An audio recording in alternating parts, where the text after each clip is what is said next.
Just ahead on American Black Journal, I'm going to talk with Michigan's Lieutenant Governor-elect, Garlin Gilchrist, about making history in his new position. Plus, we'll remember the late Nancy Wilson in a Detroit Black Journal interview. Stay right there. American Black Journal starts right now. Masco Corporation is proud to manufacture innovative and environmentally friendly products for the home. Delta faucets, craft-made in Merillat cabinets, and Behr brand paints have all been designed with you in mind. Masco and its family of companies, serving Michigan communities since 1929. For nearly 100 years, Ally has been a part of Detroit, and we give back by volunteering and donating in our community.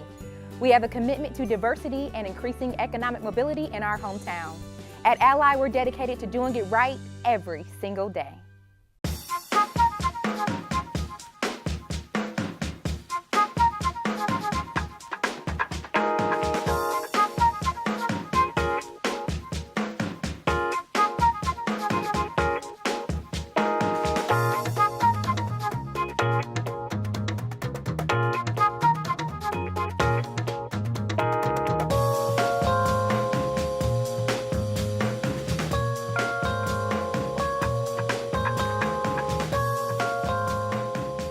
Welcome to American Black Journal. I'm Stephen Henderson. My guest today made history as the running mate for Michigan's newly elected governor, Gretchen Whitmer. Garlin Gilchrist becomes the first African-American to serve as the state's lieutenant governor. He's a native Detroiter who became the city's first ever director of innovation and emerging technology. Now he'll be tasked with moving state government fully into the 21st century. I'm pleased to have Lieutenant Governor-elect Garlin Gilchrist here on American Black Journal. Welcome to the show. Stephen, thank you so much for having me. Yeah, so we have to start with congratulations. I haven't seen you since the election in November.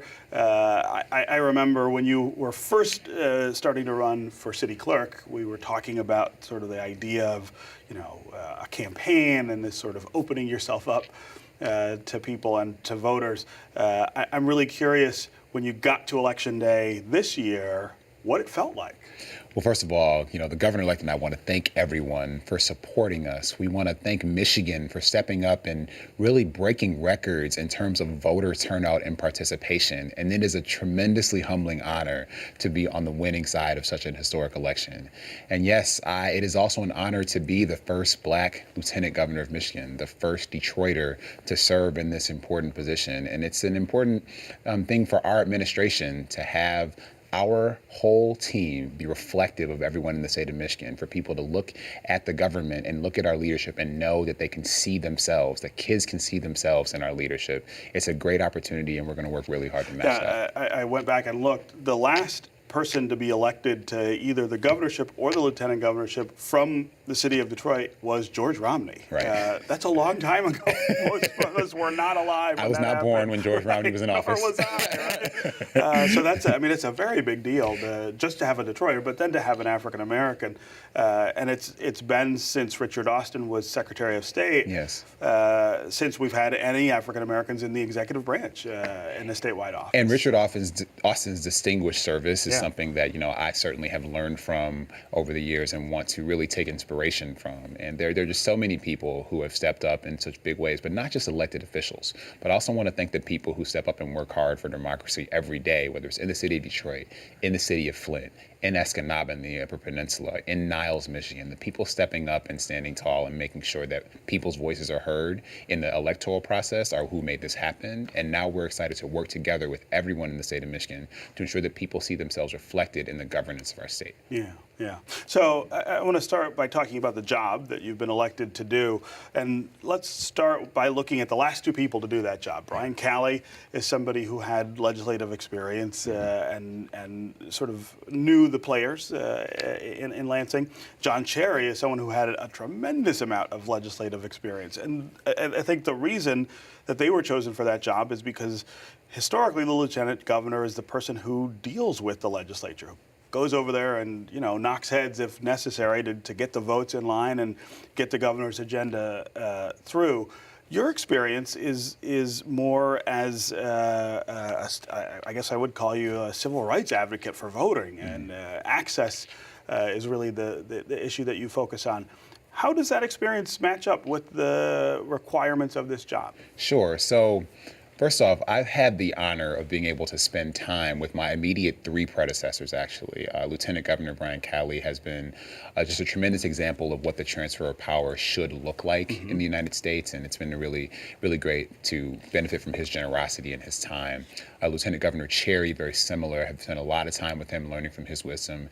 And also former Lieutenant Governor Dick Posthumus as well. Who's still around who's as well. still around Right. as his Governor's Chief of Staff. So they've been very generous and helping me get ready for this role.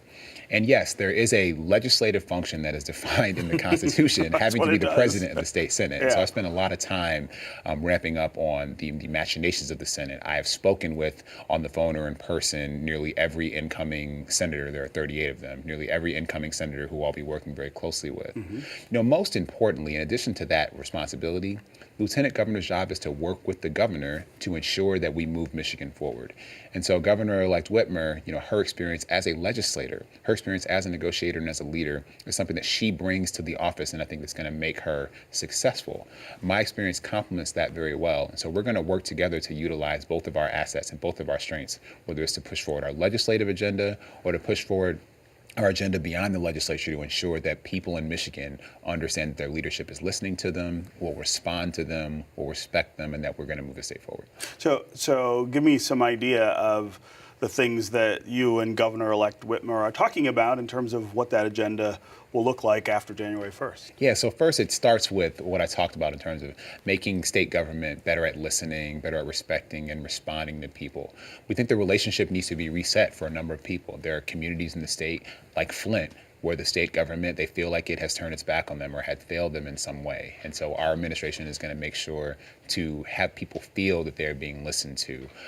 That involves making sure that our government actually looks like a 21st century government, so that there are ways when you have a touch point with the government, whether it's in person, whether it's on your cell phone, whether it's online, that it's a high quality experience. So working with the professionals who work in state government to make that possible, letting them know that we are with them and have their back, that we support and respect and want to hear and execute on their ideas, because I believe that they have solutions to some of the problems.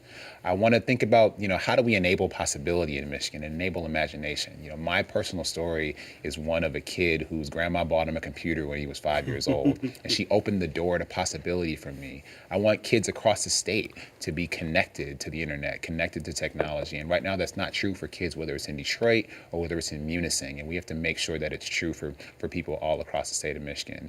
I'm also a person who is a transit writer. And so ensuring that people have access to high quality public transit where they can get to school, they can get to work, they can get to healthcare services. So these are things that we talked about during the campaign trail that we want to make sure we're making progress on when we're in leadership. Roads, of course, is a huge issue statewide, and it was one of the issues that Governor-elect Whitmer really focused on during the campaign, and it came up with a clever line, "Fix the damn roads," that I think was pretty popular. In order to do what she wants to do or what she's talked about doing, she's going to have to get Republican help. And really, to do anything, she's going to have to get Republican help because they still hold both houses of the legislature. How quickly do you think we'll see some movement on that after you guys are inaugurated January 1st? And what role do you see yourself playing in maybe trying to get a deal? Sure. Well, the purpose of the transition is to prepare to govern and to understand what the current state of state government is and to be prepared to move forward on day one, on January 1st at 12:01 p.m. when we are officially in our leadership position. And so we're going to get to work right now on things like preparing for the budget, which is really the first big thing that we need to introduce. And in our budget, you're going to see the priorities that we talked about during the campaign, including, you know, how we're going to approach infrastructure. And we need to work with Republicans on that. In my role as president of the Senate, I'm going to have a direct relationship with all 38 Republicans, with the leadership and the majority leader, Senator Shirkey, with the President Pro Tem, Senator Nesbitt, with Senator McGregor, the floor leader. We're going to be working with them because we have a state to lead and we need to lead it together. And, you know, I think that this legislature is going to be very different than the legislature that is exiting. And so we are looking forward to having productive conversations and productive negotiations. And the governor-elect and I are going to be very active in those negotiations. As you mentioned, a lot of your background is in technology and using technology to increase voter access, make sure that people's voting rights are respected. Look through that lens at Michigan right now and talk about, I don't know, what might be on your mind as you go into a leadership position. Well, there are a lot of opportunities to make it easier to vote, and the voters of Michigan spoke, I think, very loudly by passing proposals 2 and 3, changing the way that we draw political boundaries and also just making it easier for people to have access to the ballot box. And so we want to build on the will of the voters by implementing those new pieces of law in as expedient and responsible way as possible. Actually, there are some big opportunities for the Secretary of State as well, the incoming Secretary of State-elect Jocelyn Benson, who I think has some good ideas about how to make voting process, how to make it better, how to make it more trustworthy and more accessible. And I think technology is going to play a role in that. And so I certainly want to be helpful to making it easy for people in Michigan to vote. What did you make of the lame duck activity that was aimed at those provisions in Prop 3 that were supposed to make it easier for people to vote, make it more universal? Did that concern you, or is that stuff that you think you'll have to address once you're in the lieutenant governor's office? Well, it's certainly disappointing to see, very direct attempts to undermine the will of the voters, to undermine the authority of the incoming administration. And so that's very unfortunate. And we think the legislature was irresponsible in choosing to do that. But we are obviously monitoring the situations very closely, and we will know very soon what will be law and what will not. And we're preparing to work with whatever the law is on day 1 of January 1st. And it will be a very different legislature after the 1st. Democrats made gains in both the Senate and the House, and the dynamics of the negotiations going forward, I think, will be very different.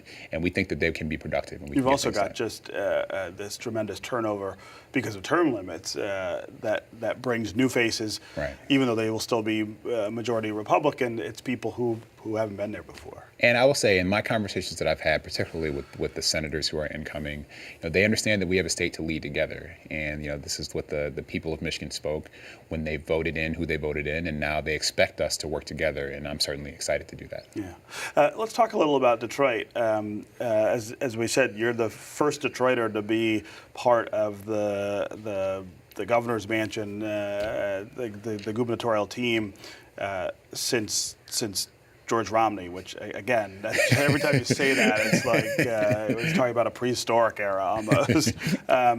What kinds of things do you think you bring to the conversations in Lansing about Detroit and Flint and the other cities in the state that will look different from your predecessors? Well, first, I want to say the presence is important, and so I will have an office in the city of Detroit that will be an active one and will be a responsive one. And so, we have offices right there on West Grand Boulevard, and we expect people to be able to interact with us and engage with our administration there. So that's one thing, just being present and being accessible is important to our administration. It's what we campaigned on, and we want to govern in an accessible way also.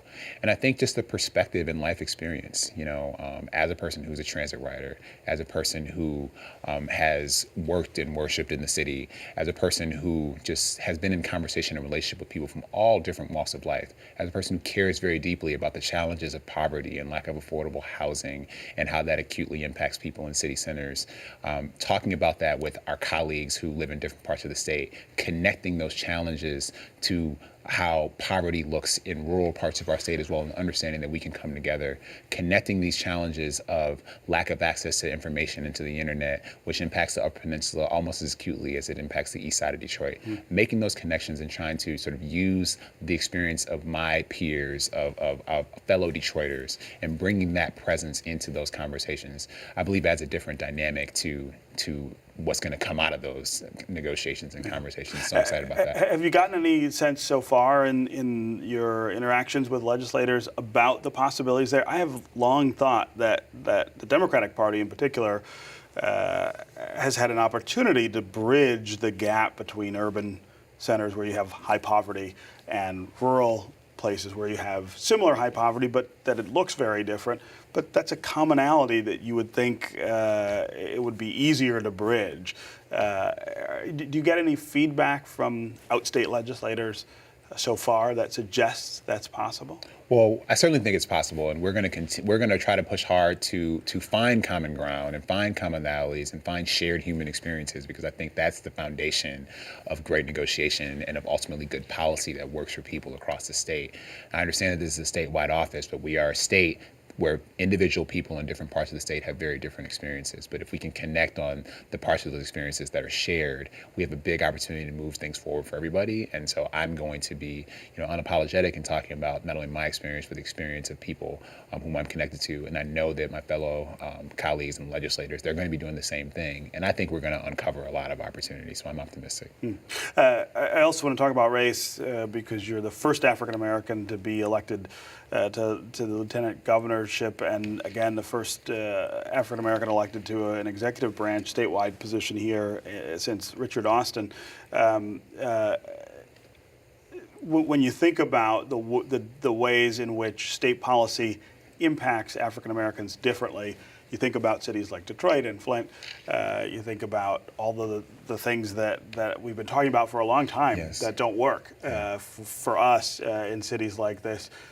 What would you like to do about that? Well, first, there needs to be just a recognition from the government that that's true, and sometimes there's been denial. There's been denial about that in places. And like on the campaign trail, for example, we talked a lot about the fact that in the issue of education, the fact that research shows that you need to spend more to educate children and people in areas where there is high poverty, and the way that we fund education hasn't always reflected that in the state of Michigan. So one of the proposals that we're going to be working on with our education leaders in the state and with legislators is to get to a place where we are equitably funding education, and that's something that will have direct impact in places where there are persistent poverty. And in a lot of places where there are persistent poverty in Michigan, a lot of people of color live. A lot of black people live: Flint, Saginaw, Benton Harbor.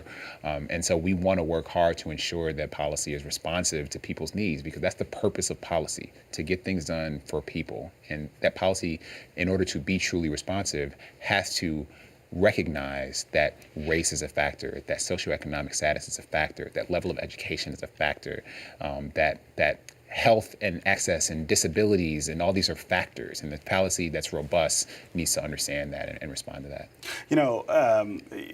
You hinted at this earlier, that there's been this trust that's been broken with people in some places in the state, and Flint, I think, comes to people's minds first, and there is a racial dimension to that I think, as always, aggravates the efforts to move forward or to fix what got broken.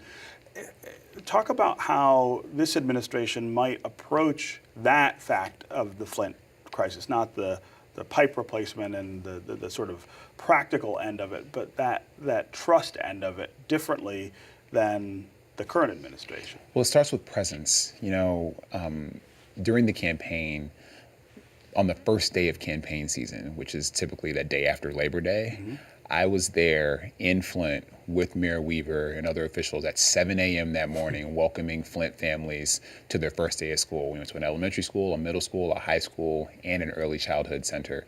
And presence is important. Presence is how you build relationship. Relationships are built on trust, and relationships are built on presence. And so we're going to make sure that we are in relationship and in communication and are letting people know what we're thinking, letting people know and experience the fact that we are listening to what's happening on the ground, and that our policy is going to reflect that, our plans are going to reflect that, and people are going to be involved in how we do those processes. So, my experience as a community organizer showed me that the people who are most directly impacted by public policy need to be at the table when public policy is being designed. And so, it's our intention to have big ears, and a big heart as we are building relationship, and we're trying to heal those broken relationships and those wounds.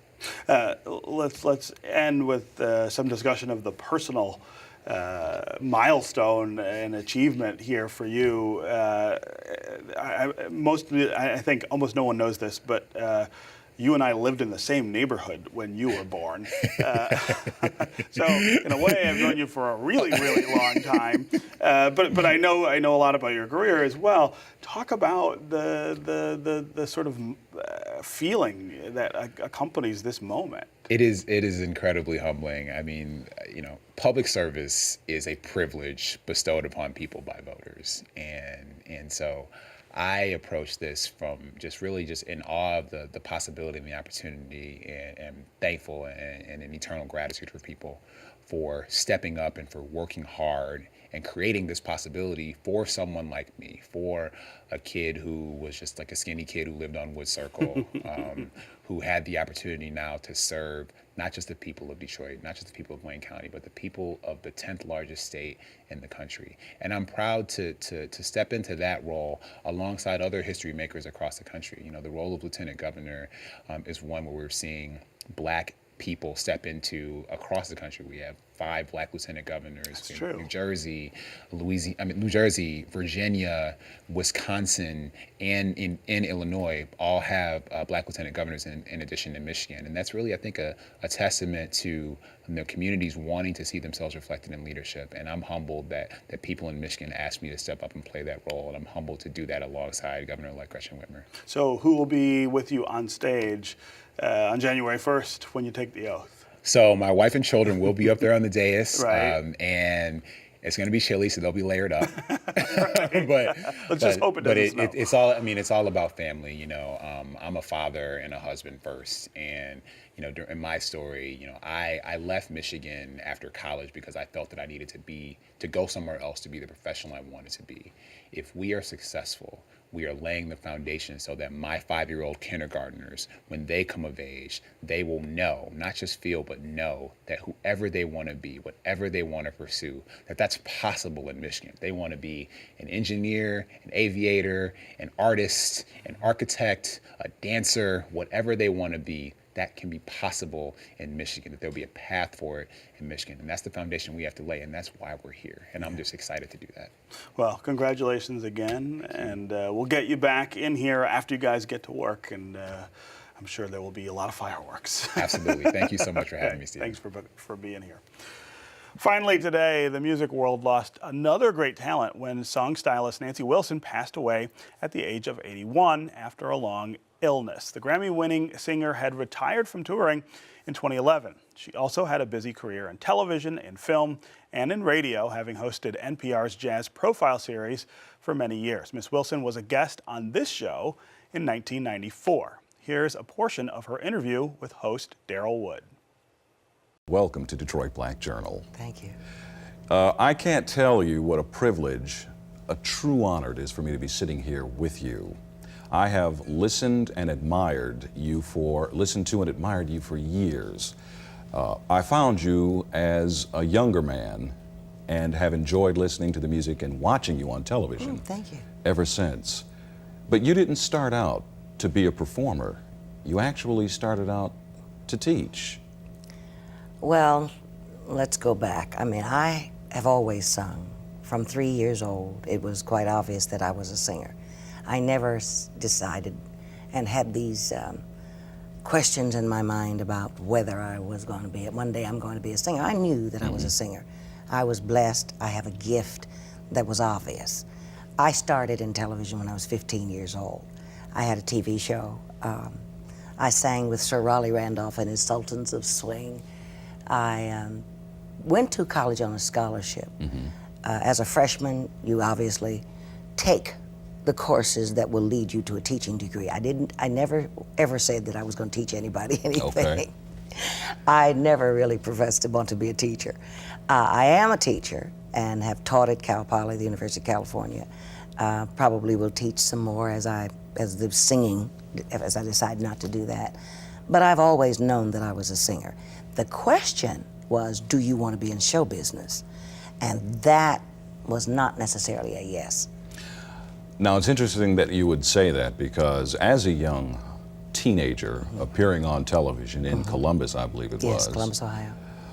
Born and reared in that area, it must have been quite an experience for you to get into the limelight, understand that people were reacting to you, enjoying what you were doing, obviously. Obviously, you enjoyed what you were doing, and so you could instantly make the decision that early in your life that this is what I'm going to do for the rest of my life. No, I said, I don't think I want to be in show business at 15. I mean, I said no. I knew, I've always been able to separate singing from show business.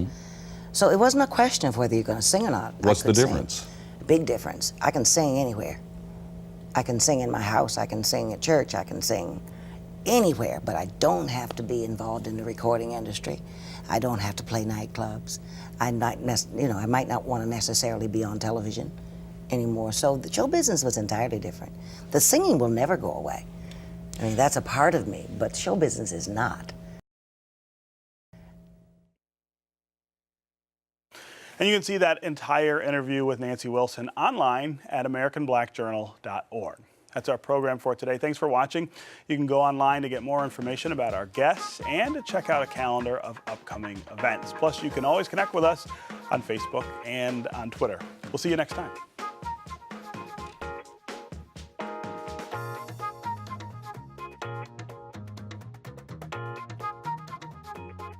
As American Black Journal looks ahead at the next 50 years, we want to hear from you, the viewers. Tell us what you think of this program and what you'd like to see on future episodes. Visit AmericanBlackJournal.org to take a quick survey and share your opinion. Thank you.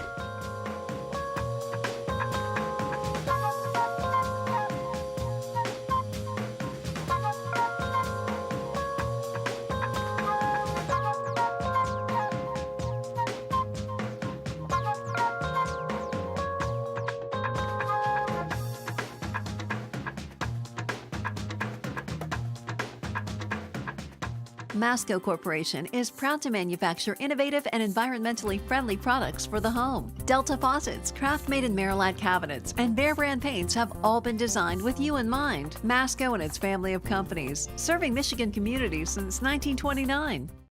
For nearly 100 years, Ally has been a part of Detroit, and we give back by volunteering and donating in our community. We have a commitment to diversity and increasing economic mobility in our hometown. At Ally, we're dedicated to doing it right every single day.